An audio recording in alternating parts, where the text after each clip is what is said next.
Rennie Good was a gifted soul, a writer and a poet and a mother, wow. She tried to hit an agent with her car, oh no! Pop, motherfucker, now she's gone! Yeah, yeah, yeah! Being a fucking liberal is a mental disease. Blue-haired and fuckables with the septum ring. You are not a hero, you're a fucking disease! You fuck around and find out it's what it is!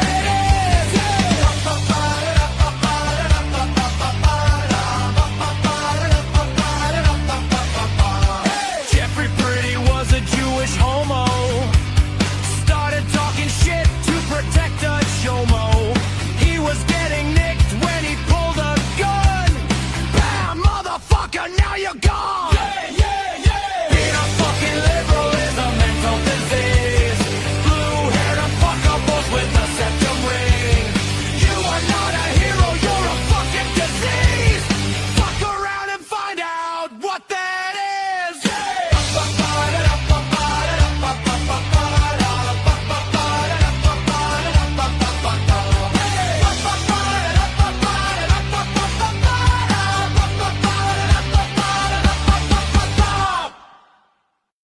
Not fixing 2020 will damn our nation forever. The historic Maricopa County full forensic audit effort processed 20,895,610 digital and forensic images of varying formats, resulted in 208 million individual evidence-proof files. The system processed over 58 billion forensic measurements, resulting in over 2 trillion individual base computations. No hopium, no hype, just hardcore forensic evidence. Please make sure the Maricopa County Full Forensic Audit Archives survive. Donate now. So if you want what happened in the 2020 election fixed, then please donate to protect and secure this historic evidence. We can't do it without you. We need you. America needs you. Our future needs you. Please donate now. Hey guys, welcome to the program. Welcome to the crap. And that's what we're going to talk about today. We're going to talk about crap. Big crap. Widespread crap. Culture, race, and American politics. Hey folks, do me a finger, would you please? Will you please share, like, and follow? Lift a finger, share this program, get it out there. We're going to take a look at something incredibly interesting. This is a what-if exercise. But when somebody kind of stimulated my thinking, I thought, you know what? Wow, that kind of makes sense. Today's program is brought to you by the fine folks at Goldco. Here's what I'm asking you to do. Just go to jovanlovesgold.com. Yep. Request your free gold and silver kit today. Now is the time to protect your money with gold and silver. Something's coming, and after this program, you might be a little bit more convinced. Please, with my fine partners at Goldco, go to jovanlovesgold.com, fill out the form, get the information, feed your brain. Okay. This topic is rather hard-hitting, and it's hard-hitting because you might not have connected these things together before. But I got a question for you. What if it was all a plan to change everything? Even bigger than you thought. Take a moment to ponder that. Got about a minute and a half. Share this with friends. This one might blow your socks off. We'll get started right after this. Warning. The following program has been rated Dilligaff and is intended for open-minded audiences. If the truth offends you, or if you are allergic to focused intensity, intellectual athleticism, or the occasional F-bomb or even irreverent humor, please switch off now. If your delicate sensibilities need to be worried about or addressed, might we recommend the Underwater Basket Weaving channel to you? Otherwise, sit back, enjoy the wisdom, insight, and wicked sense of humor. Cut the crap. How many times a day do you want to say that to politicians, the elite, the loony liberals, the fake news media? and the gender-confused, emotional socialist snowflake crowd. Cut the Crap is your secret weapon for fighting for our freedoms and our great republic. It all begins with a massive mental enema, freeing you from the toxic news and politically correct views, which constipate your consciousness with stinking thinking. Your host, Jovan Hutton Pulitzer. He's known for calling out politicians and telling them to cut the crap. You've seen him on virtually every television network and listened to him on Coast to Coast Radio. And now he's here to help you learn to fight for America. Culture, race, and American politics. They all have one thing in common. They all need to cut the crap. Now, here's your host, Jovan Hutton Pulitzer.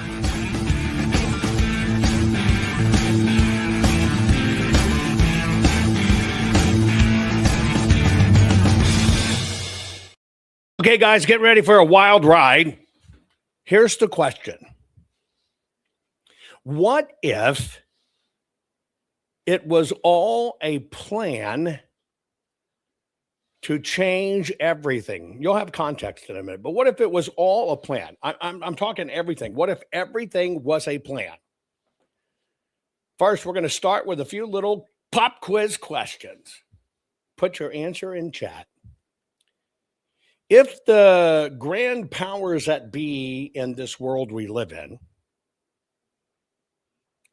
controlling the money, controlling everything, had their druthers, would they exterminate a lot of us? Simple question. If they had their way, would they, and right now, it doesn't matter whose plan it is, would they exterminate us? Would they get rid of us? Meaning, if we had a big, badass, grand cabal, everything, would they get rid of us? Some of you agree they've already tried. But would they? If they could just lop off, we've heard it before, if they could lop off a few billion of us, would they do it? If they could get away with it, right? You've heard the thing, there's supposed to be 500 million of us remaining from their grand plan. Now, let me ask you a question. Is the opposite of what we just discussed that they'd get rid of as many of us as they could? Is the opposite of that they would truly want to save us? Of course, the opposite of that is they truly want to save us. Next, do you think that the ultra high net worth people, we're talking the mega rich, that have worked in the system to date, we'll say the Rockefellers, whatever the case may be, you insert any one, would you agree that they really don't want brand new people coming into the system, let's say like an Elon Musk, and becoming a trillionaire? They don't want new members to the mega billions and trillionaire club, because when you've got money, you can change things. So would you agree they want to limit that? You might not have thought about that before, right? But if we were to think about it in the terms of deep state or very liberal, they certainly don't want conservative people to raise to mega wealth, do they? No, hell no. It'll rain on their parade. You're right. So one way to keep control is to control opportunity. Would you agree? If you control opportunity, right, you control everything. It's like if I'm speaking to high school or college students and I can say something like, the United States of America is the greatest country in the world to be born in and grow in. Invariably, you'll hear some boos and moans because they think they're being politically correct. And I'll go, oh, okay, I heard that. So let me tell you a story. Let me tell you a story about the very wealthy Mark Zuckerberg of Venezuela. Have you ever heard the story? Raise your hand if you've heard the story of the Mark Zuckerberg type, just so you have an analogy, because you won't know his name, that rose to incredible wealth in Venezuela. Nobody will raise their hand. And I'll say, because there isn't one. You can't do that in that country. It's not how it works. And then, of course, they get the moral of the story. And so if we believe they want to control the money and they want to control the systems, do you also agree that they need us? They may want to kill us, but what goes hand in hand with controlling the money is they need people to do their dirty work and to do their crap. Some people in LA, don't deport the illegals. Nobody will do my yard. Well, if all of us were gone, who'd make their money for them? See, so it's kind of a fine thing. You hear things like they want to reduce the population to 500 million.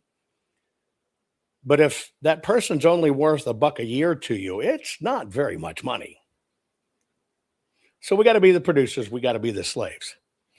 So I want to look at this through a little bit of a different filter where I'm going to combine what's going on now, something we have not talked about, with what's happened in the past. And I'm going to ask you a question. What if it was all a plan to change everything? And we have to begin on a historic journey to begin with, because everything they do and they have done at different times in history. That's how they learned it. That's why one of the things is never let a good crisis go to waste. That's where that comes from. History is the greatest teacher, period. It's why they erase history. It's why they don't want you reading and writing cursive for your grandbabies and your kids and stuff, because you can't read the original founding documents. So there is a big, grand, sinister plan. Now, with that question, here it is. I'm going to put it to you as a question. Put it in chat. Do you think there is a big, grand, sinister plan? I'm talking on the scale of the globe. And I admit, I've told you this before. I never thought that was possible because I don't think people can work well enough together. I just never thought that was possible. But I was wrong. Do you think there is a grand plan to control everything on a global basis? To decide what we eat, where we go, what we have, what we own, what we don't own, what they get to have versus what we get to have? I think, yeah, it's worldwide. I think the answer everybody knows is yes. Okay. With that, I want you to stay with me, and I want you to take a what if journey with me. What if? What if it really is a plan? And what I want to do is I want to go back to just as we're into the 1900s, as we get into the 20th century. And I want to go back and I want to start here. Now, this might look familiar to you, but it's actually, a 1917, 1918 photo, even though she's wearing a little sign that says wear a mask or go to jail.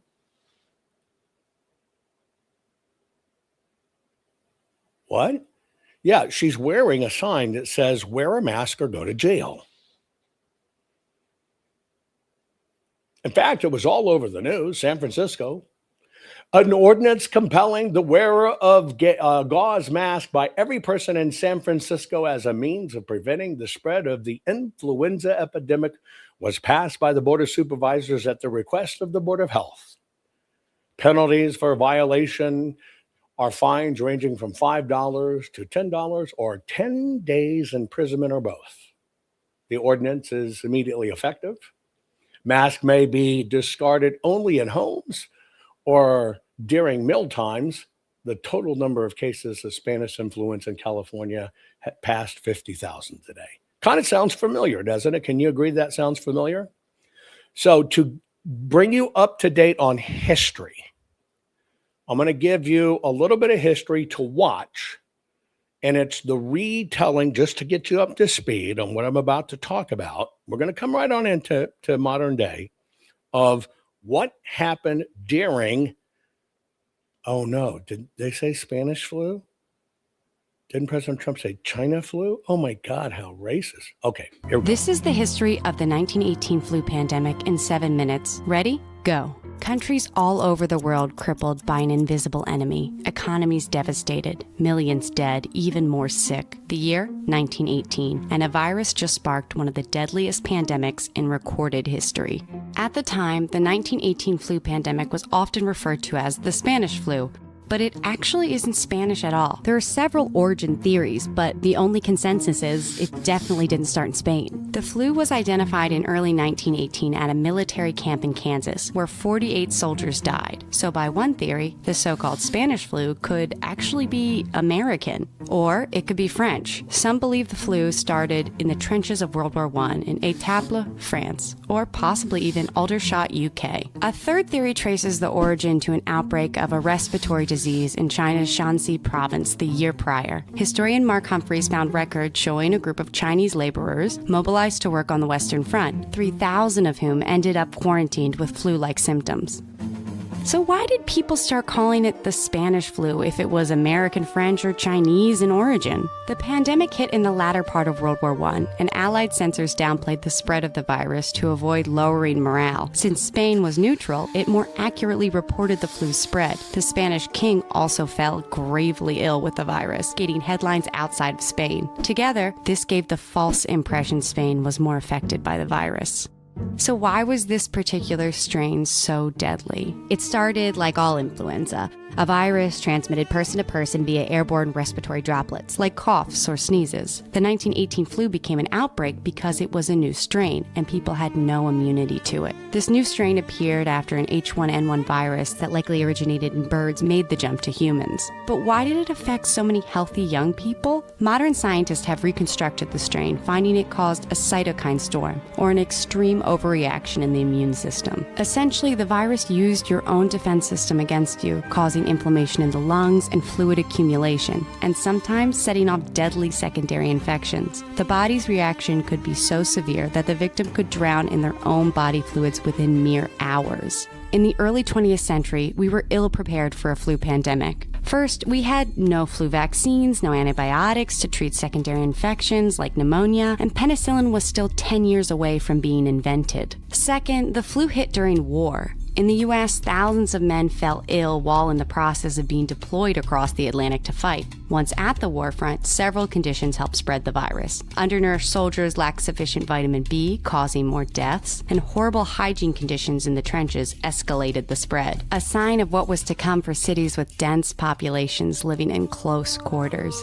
Third, without any pharmaceutical treatments, governments were left with few weapons to combat the virus. Isolation and disinfectants were their best tools. Unfortunately, control efforts were also localized and applied unevenly. In the U.S., there was an absence of steady government leadership on the federal level, and not every city acted swiftly, and there were repercussions. After Philadelphia detected their first case, officials launched a campaign to deter people from coughing, spitting, and sneezing in public. However, about a week later, they still held a citywide parade that over 200,000 people attended. Flu cases quickly rose to 20,000, forcing the city to finally shut down public gathering spaces, including theaters and churches. In contrast to Philadelphia, St. Louis mandated all people experiencing symptoms quarantine in their homes just 2 days after the city's first case was discovered. As a result, during the deadliest initial 6-month period, the death rate in St. Louis was less than half of Philadelphia's death rate. Fortunately, many cities were like St. Louis, and lives were saved due to drastic measures. Other cities like San Francisco, Milwaukee, Kansas City, New York responded quickly and effectively with interventions like mandatory quarantines and staggered business hours, which cut the spread by rates of 30 to 50%. Social distancing wasn't in their terminology, but that's largely what they were doing. In the United States, many cities closed theaters, movie houses, schools, and prohibited public gatherings. San Francisco required any person serving the public to wear a mask and recommended residents to wear a mask when in public. Salt Lake City marked 2,000 flu-infested homes with quarantine signs,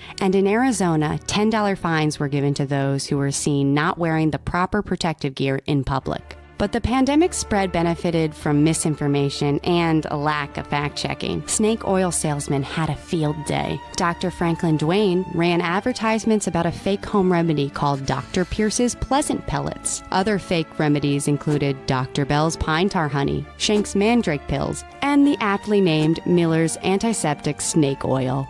Vicks VapoRub also advertised itself as a remedy for the flu, claiming to stimulate the mucous membrane to throw off the germs. In reality, the most effective preventative routine wasn't downing tar honey or snake oil. It was early government intervention by simultaneously closing a city's public spaces, including schools and churches. Studies show that method had the potential to cut city death rates in half. But with some cities' slower or more lenient responses, the death rates skyrocketed. In October alone, the virus killed an estimated 195,000 Americans. Compare that to 116,000, the number of American soldiers who died throughout all of World War I.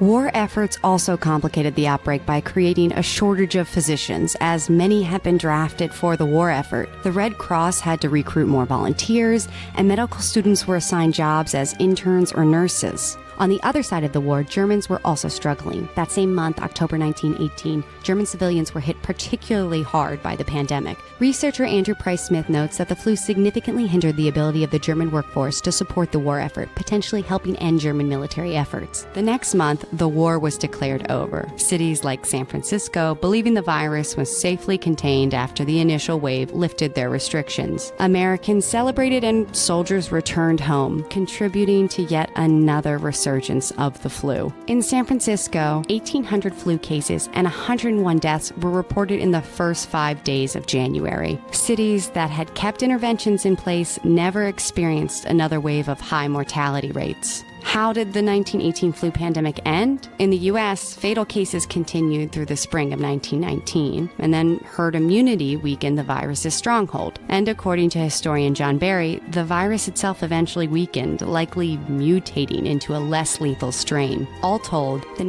Okay, so it mutated. 50 to 100 million people died.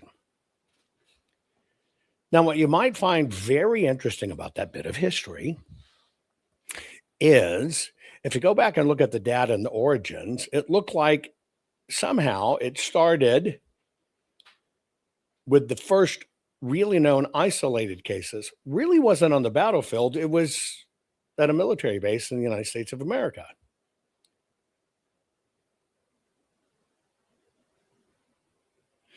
And then the big bop, ironically, was in China. Then it kind of made its way to the war. Then it spread to the countries. And then the soldiers brought it back and spread it across the world. Now, number one, I find that incredibly interesting. Incredibly interesting.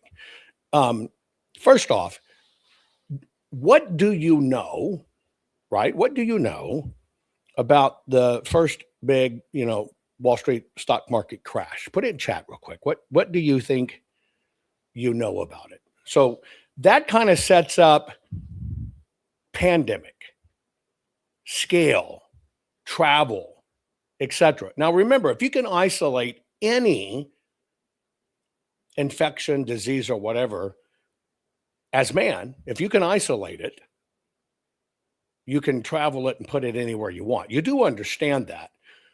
One of the single most hidden pieces of history,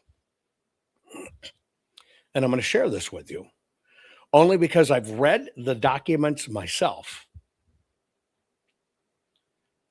One of the single, and here's why it's hidden from history. One of the single largest death by pandemics happened well over 1,000 years ago here in the United States. And a lot of people don't know that. The reason it doesn't get talked about is that because it was the Chinese exploring the world. Can't say the Chinese discovered America, can you? Although you do see their genetics in almost all American Indian tribes. Anyway, a lot of this history was destroyed. And if you were to look at the Tangs, which basically is dragons, and you were looking and you can see them, they're either two-toed dragons, three-toed dragons, or four-toed dragons, how they're carved and painted. That tells you about who was ruling at the time. Well, in the United States of America, on one of our greatest rivers in a rock face is a gigantic carved three-toed dragon, which goes back to this ancient Chinese dynasty. The United States of America had it obliterated from the cliff. So there was no signs of it being here because it should not be in the United States of America. Now, the reason the world doesn't talk about it is because the young, we'll just call him a prince, the young prince that was exploring the world to find his fortune and prove his mettle, should we say, as being the future ruler, set out for exploration for his family. He brought with him, ironically, smallpox. And as they were coming across the Americas and they encountered vast civilizations of, I guess you would call them now Mesoamericans, but they were actually Native Americans, right? From that time period. What he did is they took captives, they infected them with smallpox, and they sent them back to the tribes. And it wiped out millions. It wiped out most of the civilization that was in the Americas. That's why we have this weird gap in our history. How was the United States of America, North America, so empty? See, nobody ever asked that question. Because they talk about coming here, and yeah, there were native tribes, but there weren't vast civilizations. Why was that? And that's why it was basically a country that could be, taken over and made. Well, they spread smallpox. And they wiped out 100, 150, 200 million Americans. Now, when the news got back to the Orient that this young prince did it, his father rightly became enraged and said, that is not exploration. That's not how you treat other people. That's not how you conquer other people. We're traitors. And he basically banished his son. They erased all his history, and only one unique document, which I have read, exists from that time period telling the story of what happened. Now, the reason I tell you this is there has forever been the ability to weaponize disease. You don't hear that story because the Asian side of the equation don't want to be, hey, we went in and we killed 150 or 200 million people. And the quote unquote, the American manifest destiny side doesn't want to say, well, China came here first. Which is why Eskimos, a lot of South Americans, a lot of Native Americans have the Asiatic genes. And look, now does it kind of all make sense to you? Anyway. So we know that pandemics, and have known for a very long time, it can be devastating to a population. So when it comes to the market crash, what do you know about the big stock market crash? Anything? And by the way, one day I'll pull out those records and I'll give you the whole story, when, what, where, whatever. And I'll even send you to the rock face where you can go see tiny glimpses of where the United States of America obliterated this massive dragon that was carved in the rock face. Massive. Okay. Most people don't know a lot about our stock market crash. When did the stock market crash occur? Okay. Well, you see, and you're saying, Ann, is China doing it every time? See, what I just told you here is China did it here, but they didn't sanction it. Spanish flu was quite possibly done here and taken there. Then it got to the troops, and then it spread worldwide. Don't just blame it on the Chinese. Okay, so you're talking about 1929 and late history. So let me tell you about the stock market crash, okay? Most people don't know this. all of the security prices dropped almost instantly, 25%. In fact, it wiped out a very large section of the investors. And it ultimately ended to the benefit of other investors who came in and bought it up. You know that happens, right? Well, that's how the stock market crashed in 1792. What? You thought I was talking about 1929, 1930? No, you're way behind.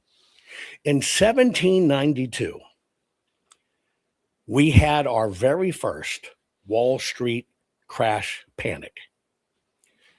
Now, what was going on at the time, that was when we had, 1792. I know you're going, what the fuck? That's history's everything, folks. And so we did have these financial markets in 1792. And it was devastating. And what happened is, even though it crashed a lot of people, right? It had to do when America's really dealing in two things: large speculation, we'll call that entrepreneuring. You had old money. Remember, you had old world money. You've heard that term before, old world money. Keep that in mind. You had a lot of speculation in this new thing, the Americas, and you had a lot of things going for the first time at credit, right? And so that's what precipitated that crash in 1792. Now let's go forward. The next crash. Oh yeah, there was the next crash. Not 1930. I'm not there yet. That crash was in 1873. Again, you don't hear about this one. And it was in 1873 when big families were putting in railroads across the country. Funny, you never hear about the big families. Well, see, to do the railroads, they too sold stock, 1873. Yeah.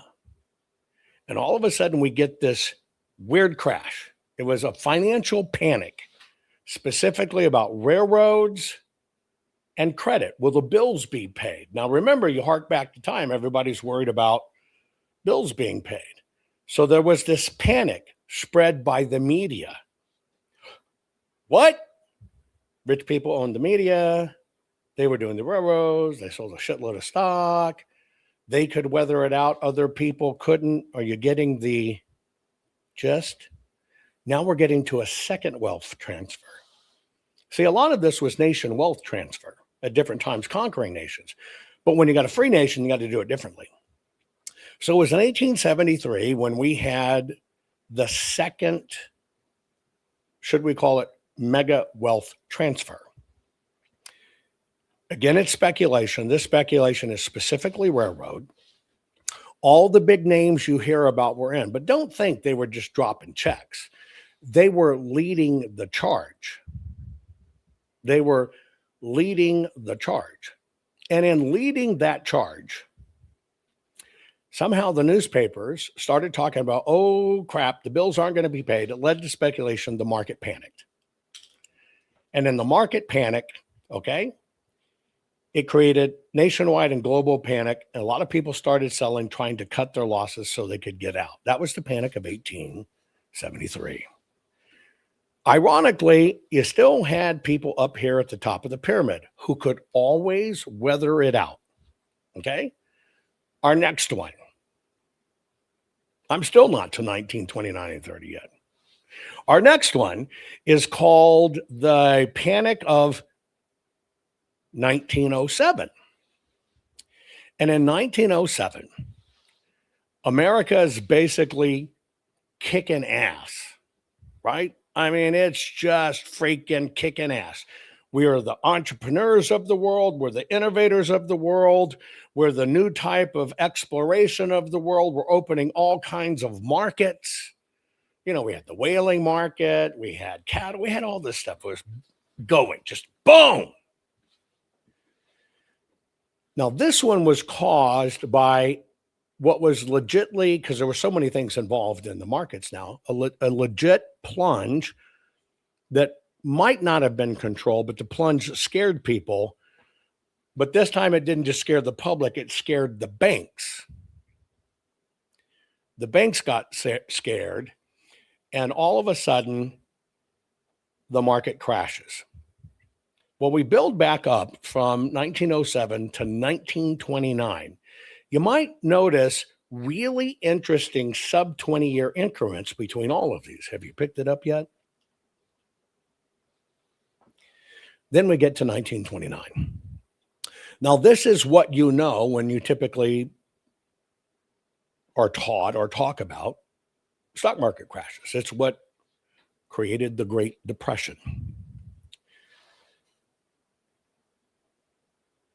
It is during that 1907 window, we got another crash, and the government comes in and says, we don't want to let good people lose their money anymore. What was their answer to that? Well, you probably know it as the little bitty thing that they started ruminating, practicing, figuring out how to do, known as the Federal Reserve. That was going to come in and rescue you. The Federal Reserve. So it gets up and running, and then we get legitly into the 1929 crash known as Black Monday or Black Tuesday, although that's racist. Those are our crashes. Now, the single largest transfer of public wealth. You got to remember, where was the money in our country to begin with? Do you know what made our country so rich? We could do one thing that all other countries in the world could not do. You're right. Who said that? Sunshine in Texas? The gold rush.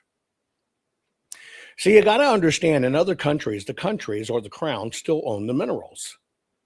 You also understand, you don't understand like the Duke or Duchess of Sussex. You got to look at Sussex as a large area, and it has tens and thousands of plots of land. Well, the crown still owes it. You might live there. Hell, your family might have lived there for 100 years, but it's never yours. You just have a continual payment every month to keep it. Most people don't even know that.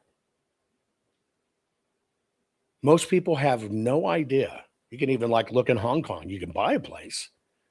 You technically only lease it for 99 years. It may go on to your family, but it's not an asset that's technically yours.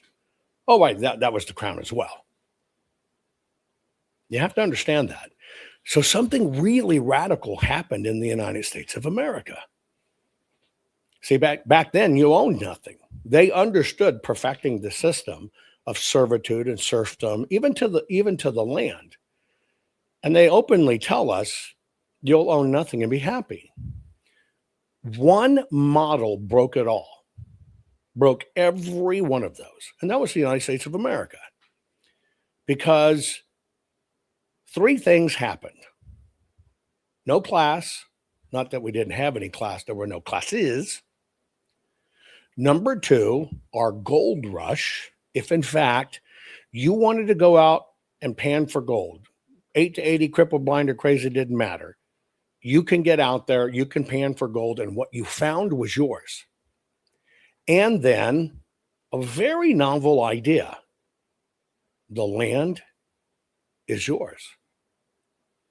You go out there, think Yellowstone. You go out there, you put your little stakes down. If you watch 1923 of how Yellowstone became Yellowstone in the series, great series, but that's what it was. So a really interesting thing happened only in the United States of America.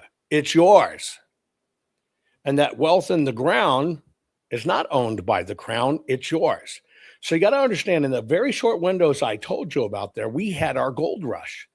So you had old family money, and then all of a sudden you had people, regular people, 8 to 80, crippled, blind, and crazy, ugly, one stumper, one leg, you name it, didn't matter, that instantly became mega millionaires. Well, the system couldn't have that. But they couldn't undo a lot of stuff that had been done. Now, of course, America exploded. It was the gold rush that built our nation, period. What expanded our nation, ironically, was the Pony Express paving the way for the railroads. So when you look at the uniqueness of the United States of America, it basically went out. You know, if you found $10 million laying there on the ground at that time, which would be billions and billions today, and you picked it up and you carted it in and you traded it, it was yours, baby. By the way, did you know that law is still on the books? MA 1872, which basically means in the United States of America, you still have the total right to go out and claim 20 acres of land from the government as long as you work it as a mining claim. It's called the prudent man test. So you decide how much effort you want to put into it, right? And you can do it. And by the way, you might think that the land is already staked. Not true. There are millions and millions of acres.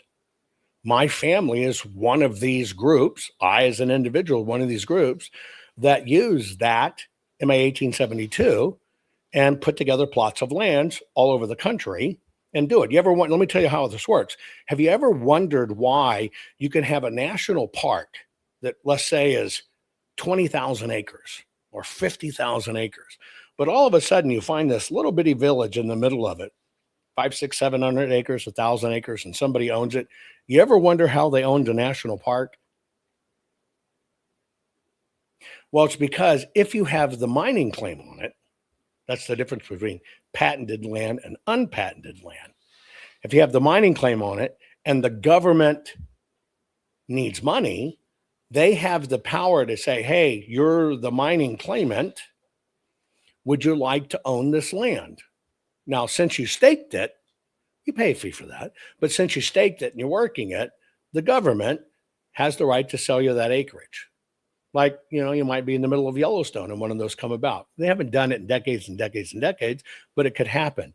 All you got to do is pay the fee, $5 an acre. Still the same to this day. Something bad governments, I've learned this firsthand, having a fight over claims with the government and bad administrations, they're trying to get rid of this. But in America, you can still do it. It's one of the only places you can do it. As you know these little tidbits, you understand what we really have.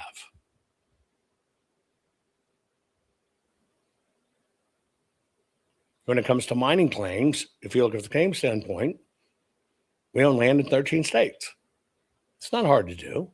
And I've promised you, I'll do a program. I'll teach you how to do it yourself if you want to do it. But if you want to go out and work your ass off and do it, and if you stumble across a vein of platinum, it's yours. It's yours. And by the way, there's still great money out there. I know of a little bitty beach up in British Columbia where the Russians came in and they were mining for gold. And think of orcas going past the island, right? It's very remote. And they were mining in the sand and they're picking up rocks and they thought they'd found silver. They were not interested in silver, but they just kind of set it aside. This is all you get. This is why you have to understand records in ancient history. And they said, to hell with it, we're moving on. Well, I know where those records are. And those little bitty nuggets, they're picking up. In fact, horribly, was not silver. That's true. It was just platinum. And platinum had no value then. It's all still out there, folks. Of course, the government's not going to promote it, but you can. Gemstones, gold, silver, you name it. Anyway, I digress. I need you to understand that. You can set up a camp. You can get a permit to work it with an appropriate mining work, but you can't technically live there full time. but you can live there at periods. And yes, all of that can be done. Anyway, that's our country. Now, with those perspectives, can you understand why powers that be freaking hate the United States of America? Like if you're in Brazil and you're mining gemstones, which are all over, you find it, you got to report it to government. Yeah, you'll get paid for it, pittance. But if you don't report it, you're a criminal. The United States of America is the only country that has those laws in place. And by the way, when you find it, you only have to pay tax on it when you monetize it. You can find it and collect it, right? But when you monetize it, that's when you have to pay your tax. Or if it's gemstones, little loophole, when you get them appraised. Okay. So now we've been through market crashes, reverses of wealth, right? I've told you about the market crashes. Interestingly, almost every one of these occur in interesting 15, sub 20-year windows. And it seems to almost always be at a time, right, when American individuals are really, really, really getting wealthy. Now I'm going to go back to the Spanish flu. I'm telling you, the systems, the power at be, just like, and that's why I told you the stock market crashes story, so you can see them. They actually learn to use that in their favor. See, the one thing they can do is hold out. You bet your life savings in something. If something goes down, you're screwed, right? It's screwed the pooch. You can't ride it out. But the system is built with ultra high net worth individuals, mega wealth, of being able to ride the disasters out. And that's why I told you in this game about DEI, diversity, equity, and inclusion, that's why Larry Flint, or Flynn, Fink at BlackRock can call Doug, CEO at Walmart, and say, you're going to put a black woman on your board and she must have a dick. You must call her a woman and everybody must use pronouns. Well, if Doug was ever to say, screw you, they say, well, we own all this, a retirement. We give everybody Walmart stock in our retirement accounts. We control 20 million retirement accounts. We'll just say we're no longer putting Walmart stock in the retirement accounts. Now, nothing happened. But just that announcement would crater the market and would drop Walmart stock. It would fall like a hammer. If you had somebody like BlackRock or those guys saying, we're no longer carrying Walmart as one of our stable stocks for our retirees, because it's very consistent. All they have to do is make that announcement. It'd crater the stock. Now, these guys, Fink at BlackRock knows he's got the CEO by the short hairs. Doug has to make a kind of a come to Jesus meeting, and they say, Doug, you get $30 million a year. You yourself have $100 million worth of stock. You're going to do this. And if you don't, you're going to get your ass fired. And by the way, we don't give a shit if you don't do it, because your stock's going to drop 50%, and we're just going to come back and buy fucking more. That's how it works. That is how the system works. And that's how they move people and masses and move these things in masses. And it's how we got DEI, and it's how it became an institutionalized thing, which, by the way, the person that empowered Mr. Fink to do that was Obama. Okay. So now you understand that this money push and pull can create institutions within inside the companies, et cetera, can make major changes. Well, if you look at the countries that have fallen to socialism that went communist, almost all of them are preceded by a pandemic.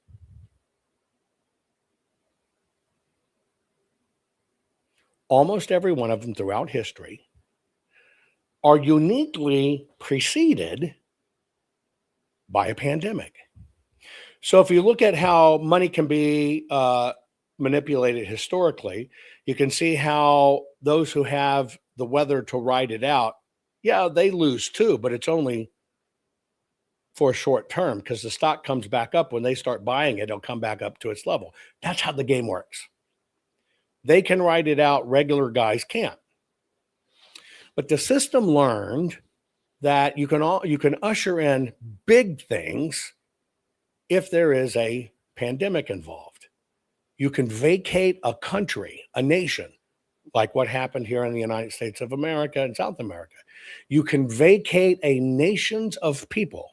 That's why we have vast mound civilizations, both in Mexico, both in the Ohio Valley in the United States, and we have all this stuff. And they basically say the people ran out of food and they moved on. No, they didn't. They got obliterated by pandemics, which some of them were plandemics. They got obliterated. People moved in. That's how you empty a country too. Learn your history. Okay. Now, when we look at this Spanish flu in 1918 and we look at people dropping left and right, we've got to look at what was the cause and effect. What did we get as a net effect of Spanish flu? Things that we didn't have before. Put it in chat. What happened as a result of the Spanish flu? Exactly what happened?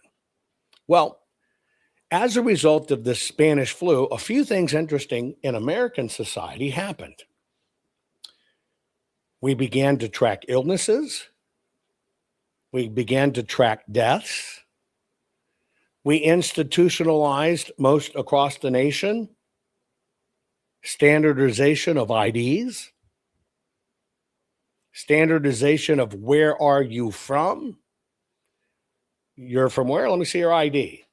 All of that came from our nation getting hit by the Spanish flu. Now, from an institutional standpoint, we lost about $680 billion of economic value. With mandatory disease reporting came mandatory carry your ID so we know who you are, so we can report. What really kind of busted open at that time? It was the seed that became something else. Well, that seed was the Center for Disease Control. Okay? And that's where it ultimately became.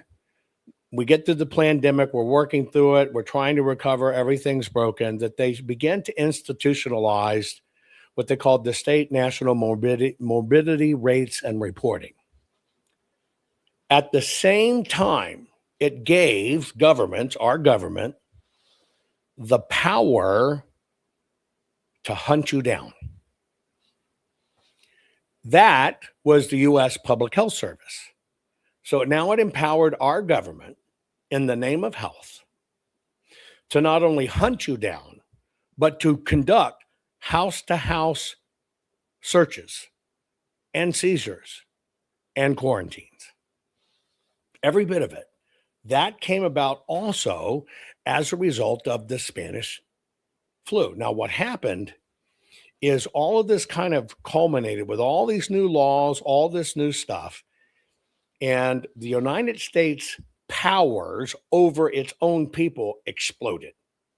Policing, courts, legislation, period. It changed the ability that the government had to stay out of your personal business and don't you step on my land. It changed it. It changed everything. Under, which is, basically unconstitutional power, under the guise of a national health emergency. That is really what began the health emergency. When this happened, if you were to look at it from an administrative surveillance standpoint, at that time, yes, people are dying, but we got to worry about the kids. It is what began both school and workplace absentee tracking. Yeah, you used to have workplace absentee tracking because that's how they tried to figure out if people were having diseases. It's also the thing that not only forced health reporting, it forced hospital reporting. You could be labeled with a placard, don't go around you, don't go this place, whatever. It gave incredible control. It gave incredible local ordinances, which brought down what we have as Emergency Measures Acts. And in that, it changed everything about American and American censorship, period. Okay? Now, just before the Spanish flu, something else was also being ruminated. Ruminating is how a cow just kind of chews on its cud. Ruminate. Basically, only from a research standpoint, just a research standpoint. We had this thing began a few years before the explosion of the pandemic that was called the Food and Drug Administration. And it basically accelerated research into medicine. It led to a thing that was basically called the Flexner Report, right? Funded by the Carnegie Foundation for the Advancement of Teaching. And it is what began, they were already beginning this thing called a doctor. See, that's not how you had medicine before. It was all people locally. It was all passed down traditional medicine. We had traditional medicines that dealt with everything. It didn't matter what it was. We had traditional medicines all across the board dealing with everything. But the government's trying to say, no, this is real medicine. And the government basically kind of created this thing that became standardized, as you know, as a doctor, and it's got to have lab standards, and it's got to have a university affiliation, and it's got to conduct lab science, and we've got to have these things as a teaching hospital. And if you go to a teaching hospital, then you can't really do this. Just prior, I'm talking mere months, just prior to the Spanish flu somehow coming out of this military base in the center of the United States of America, something very interesting was happening. Well, that was when the Rockefeller Foundation institutionalized the Welsh Roast vision of all of this, that it's got to be a profession and it's got to be controlled. And they supported, we've got to have a big institution for doing this. And that was what became Johns Hopkins University. And then boom, we're talking in months. Boom, Spanish flu hits. Kind of interesting, isn't it? And as Spanish flu hits and America's in a panic, and traditional medicines were working. And the way you know traditional medicines were working, the high morbidity rates were in the mass concentrated cities. Not the farms, not the rural areas. It was all in mass concentrated cities where you have people, whatever. And all of a sudden what began, it's got to be biomedical, lab-based medicine, and it can't be home concoctions. And therefore they used, and that you saw it, I showed it to you, they used, even in the retelling of the story, this that all these bamboozled concoctions came back out, right? And this is where it began, that you got to go traditional medicine. You can't support naturopathy. You can't support national health remedies. A lot of the universities taught it. People don't even understand that. They cut those courses of study, those books of publishing completely out of the system. And if you didn't do it, you didn't get funding and you got decredited. Did you know that? all of the places across the United States that were taking hundreds and hundreds of years, thousands of years of ancient medicine, ancient practices, ancient teaching, in this same span of a window, basically delegitimized natural health. And all of a sudden, we get this interesting thing. They were working on it. They were testing it. They had been around, but the thing that exploded was two things: vaccine and pharmacological manufacturing, institutionalized medicine. Now, that ought to sound very, very, very familiar to you. This is our history. Our grandparents, great-grandparents and stuff lived through this. You saw everything that made it work, that we worked on our own. We had our own immunology. We were healthy, etc. Everything turned to doctors and drugs. Major wealth transfers, too small. You don't get to play if you don't do this. You're not licensed. You don't have an ID. You got to get an ID.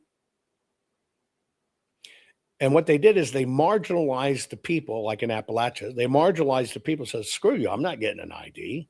You're not coming to my land. I'm still going to shoot your ass. And that's where you get a lot of the outlaw history. That's where you get people telling this story that these are dumbasses, they're interbred retards, like my family. That's where that comes from. Was that the truth? No. You had thriving, healthy families. Yeah, you could have pockets of people interbreeding with each other. You know, it's not that bad. When you get a divorce, she's still your sister, but you understand what I'm saying.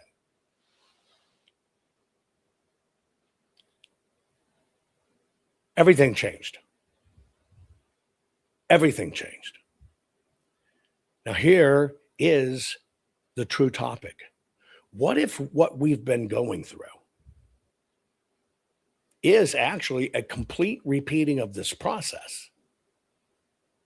What if that was it?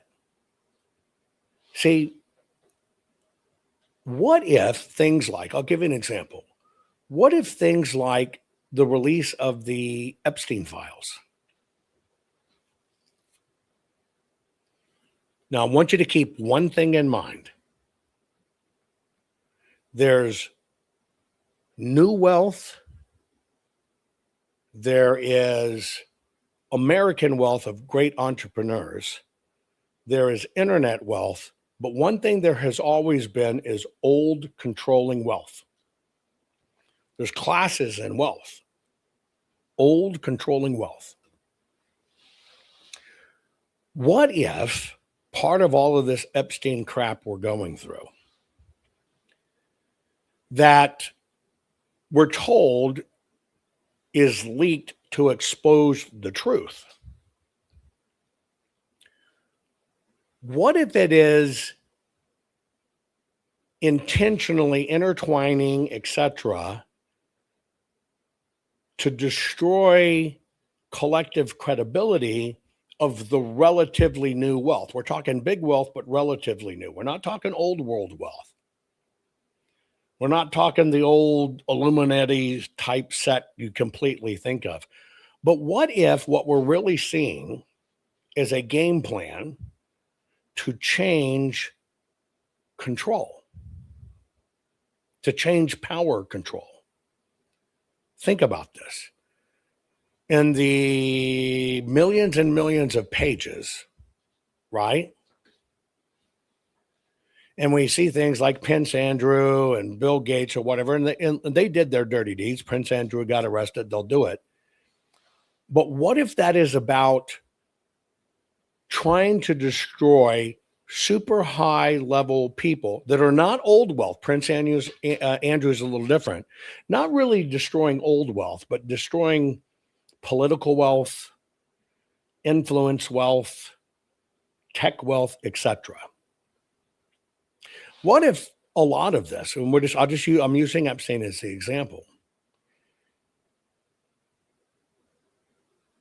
is not about justice? What if it's strategy?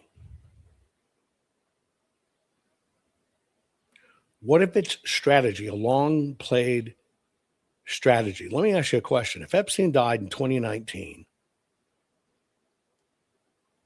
and here we are in 2026, why is it just being released? What changed?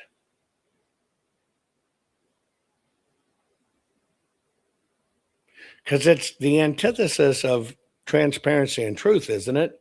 We should have got them then. What changed in 7 years? Why now?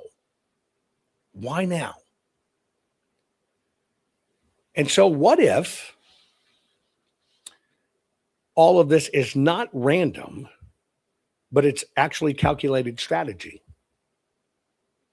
Now you understand where I'm headed with this.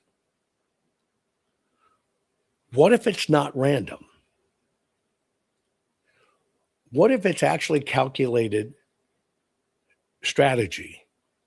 And then we kind of look back. Quick question. Do you think the power structure that put Epstein and Kamala, or Epstein, put Biden and Kamala in, knew he was a fucking idiot? Put it in chat. Do you think the Biden Kamala mix being inserted in power, same like Zelensky, he's just a puppet. Macron has the same problem with Zelensky. Zelensky was a known homophobic dweeb, same with Macron, but they inserted their people in power. We know that Biden and Kamala are idiots by design. Idiots by design. Now, what if back then they misunderstood Trump? He's just a freaking reality TV guy. He only cares about the money. So what they saw was a guy who needs press and a guy who likes a lot of money, which to me would equate to them, we can control this guy. See, the other guys are central casting. A lot of these stupid idiots you see on TV, Maxine Waters, central freaking casting, chose like reality TV to portray a certain image and totally control. And so they actually took Trump as a joke, which we've heard before, that they just thought Trump was a joke. But now let's look at some of the things going on. Trump ended up not being a joke. They accelerate their plans, etc. But what did we get at the same time? We got the bullshit, probably totally fake Ukraine war, a lot of money going out. Why do you need a lot of money out? I'm going to weather the crash. Why do we see not billion-dollar, $50 billion deals that we got to put in place to fund something, and now they're all in the trillions? See, I wanted you to understand the system could weather it out to starve us out. We used to bitch about a $50 billion appropriation. Now everything's $1 trillion no matter what. What if that's the buildup of the weather out?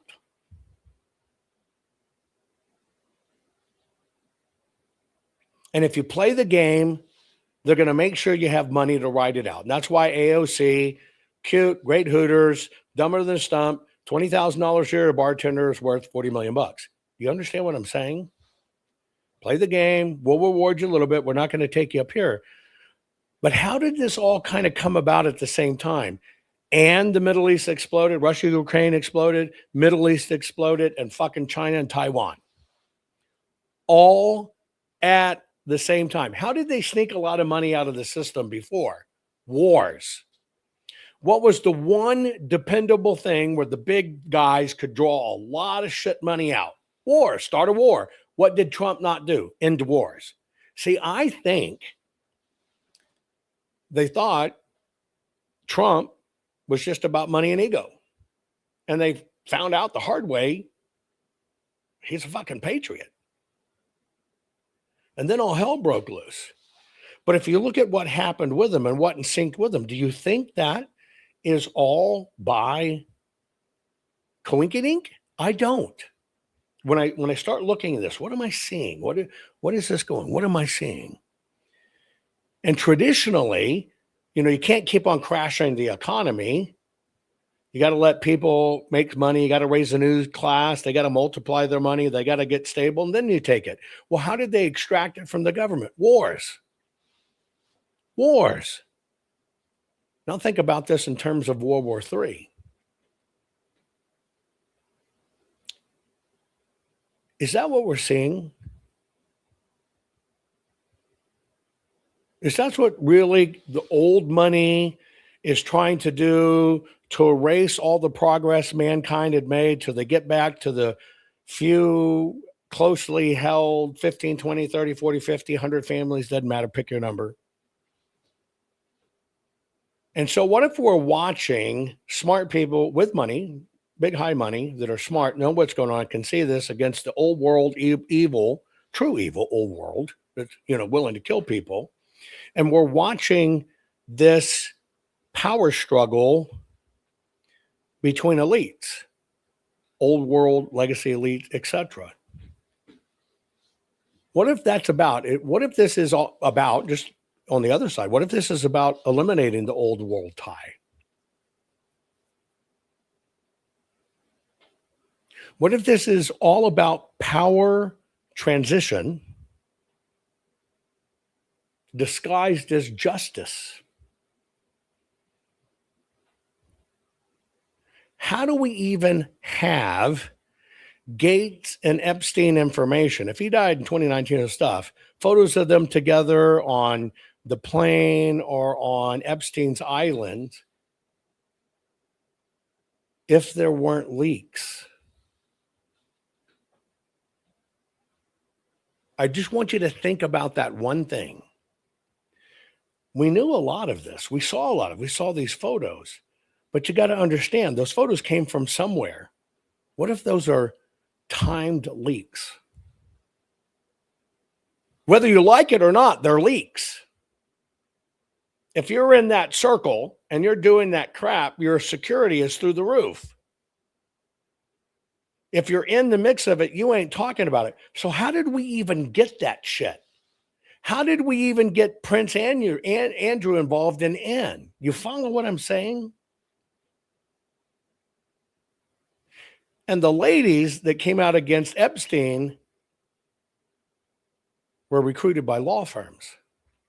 Yes, they had their history, but the law firms knew who they were, recruited them, and said, let's do this. You'll get money. Otherwise, you want to forget it because you think you're dead. I just want you to think about that for a minute. Where do those come from? Did we have some lone little girl saying, Prince Andrew's bebopping me and they're humping me 1,000 times a day? And that's not how it happened. Somebody knew who these girls were. They convinced a few to talk out. They tested the water, see how it would go. And then we kept on progressively getting leaks. So let's look at this pattern. We had the Spanish flu. It completely reshaped the global economy. We had COVID, and it completely reshapes the global economy. The war in the Ukraine is responsible for breaking our energy systems in a massive way.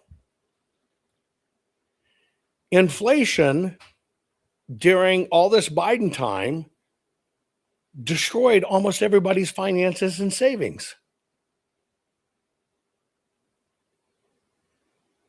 Destroyed property values that allowed the BlackRocks, Venrocks, Vanguards to come in and start buying up homes en masse that they'll rent back to you.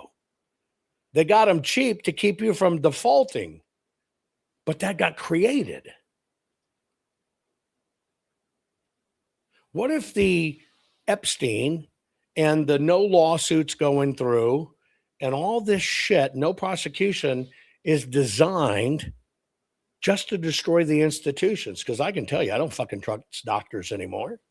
Not when they got a $35,000 commission if they give you the jab, especially if you ever went to see your doctor and your doctor tries to give it to you 4 or 5 times. So you say, you fucking tell me again about this vaccine, I'm walking out. But that was bought with money. So everybody lost trust. Trust in medical, trust in the system, trust in law. We're seeing no trust in police, no trust in border control. We're seeing no trust unanimously across the board. So here's the question. All of those crises, which are going on all at the same time, only benefit a new system. Gives me chills when I say it. When you look at it, every traditional system, whether you own land or not, trust the police, trust the military. I think Q was to get you to trust the military. You see this shit going on. Now you're not going to trust the military. Military is going to force everybody COVID shots. Now you're not going to trust the military. Think about that.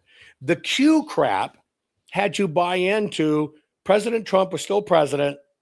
The military is in control. You now know that's fucking stupid. Never happened.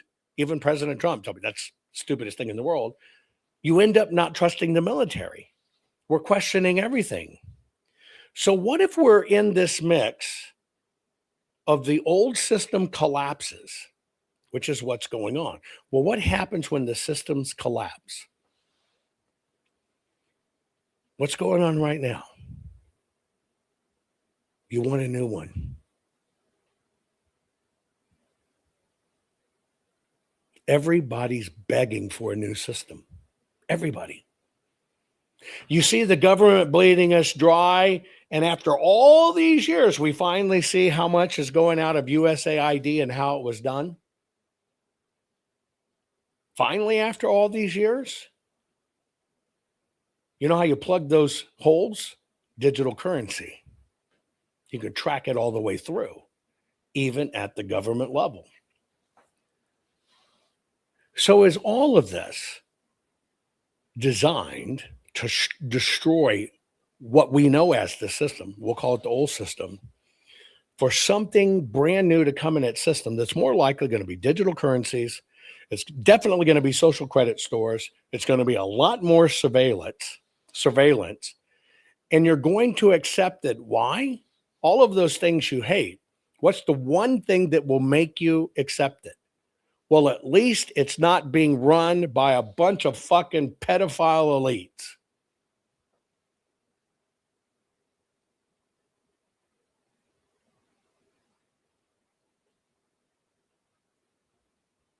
At least it's not run by a bunch of satanic, fucked up, cannibalistic, child sacrificing, pedophile elites.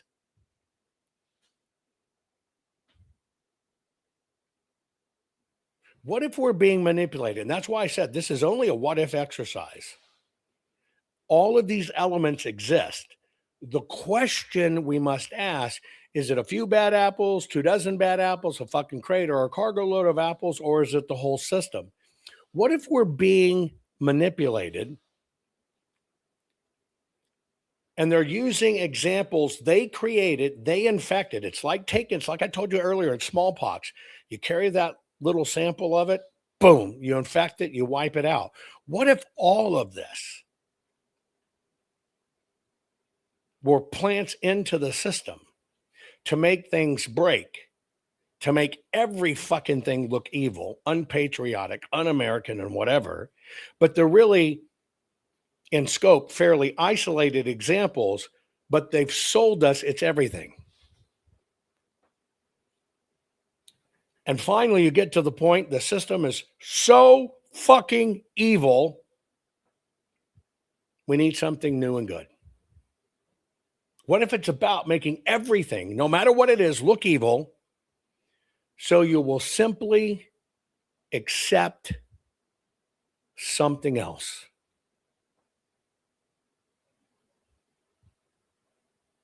Just so you'll simply accept something else. Is this the New World Order? I don't know. Epstein files aren't about justice. Justice would mean arrest. Fixing the elections is not about justice and the crap they're doing. They don't want people perp walked. They want to make it look like they're doing something, but they certainly want you to know it's broke. What if it's about destroying old rulers, the old money, starting World War III, just to reset everything and to build a new system from the ashes, which could, that's called problem, reaction, solution. Problem, reaction, solution. That's the cycle. Create a crisis, let people panic, offer the predetermined answer. What if we're not witnessing a scandal? What if we're truly witnessing a very planned demolition of an empire, so a completely different empire can rise up? And we're cheering for it. We're cheering for it. Think about that. Maybe we're not really witnessing scandal the way I always told you they fuck with our definitions. What if we're not really witnessing tyranny and scandals the way we identify them, but we're actually watching a planned destruction? So one empire, and how great we operate, and a grand plan can rise, and we're actually cheering it on. We're cheering it on. Think about how many evil people they're giving us. They'll give us the evil people, the Soroses to blame it on. The Jews. Think about how far that takes it back if you can begin to hate the Jews. If you can turn Christians on Jews. That's deep. And it all happened to fucking coincides with our 250-year anniversary as a nation.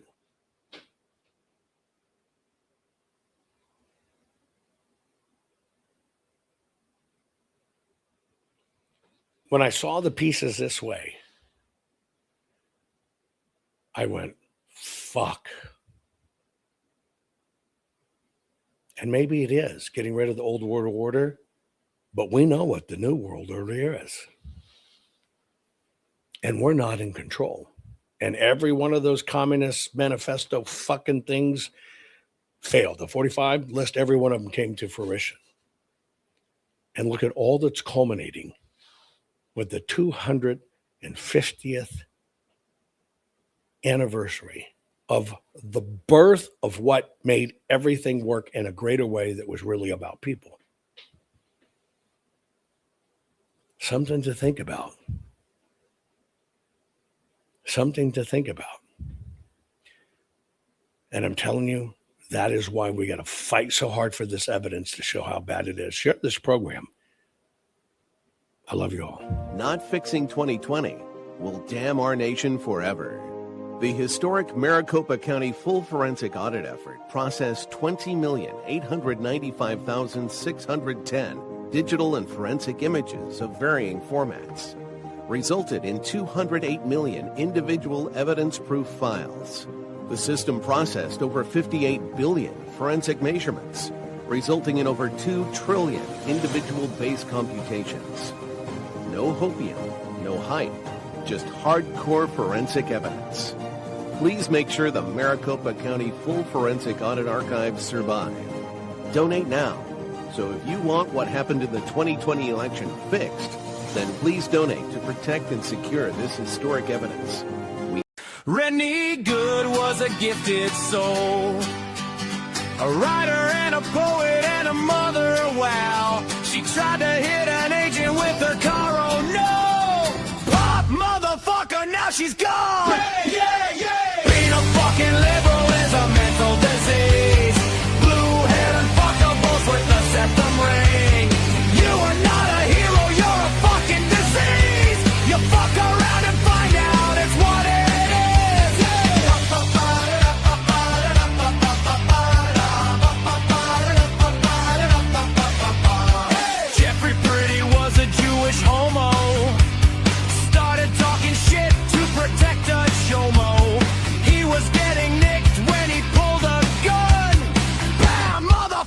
now you're gone.